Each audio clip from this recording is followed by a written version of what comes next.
In today's video, I am going to teach you how to hide viewport border in layout in AutoCAD. If your plotted sheets keep showing that rectangular viewport frame, there are two clean ways to control it directly from layers.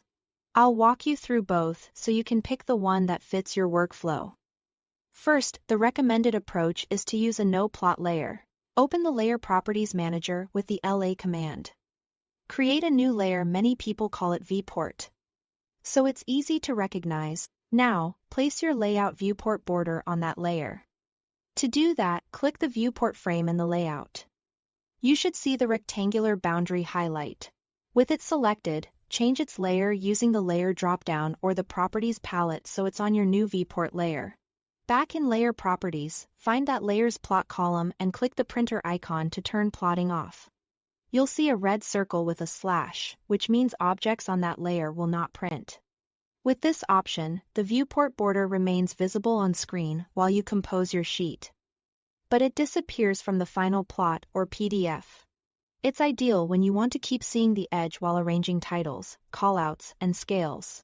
Before you finalize, use Plot Preview to confirm the frame is gone but your model content still plots correctly.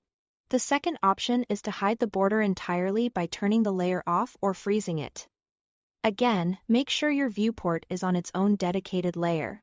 Open the Layer Properties Manager and either toggle the light bulb to off or click the sun icon to freeze. Both hide the border from your layout screen and from the plotted output. Off hides it immediately, but still keeps it in memory. Freeze fully excludes it from the current session, which can help when you have many viewports. Choose the method that matches how you like to work. If you want to see the frame while laying out, use the no plot setting.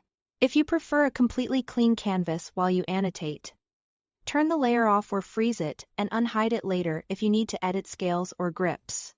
In both cases, keeping the viewport on its own clearly named layer prevents mistakes and makes sheet management consistent across multiple layouts. That's it. Thanks for watching.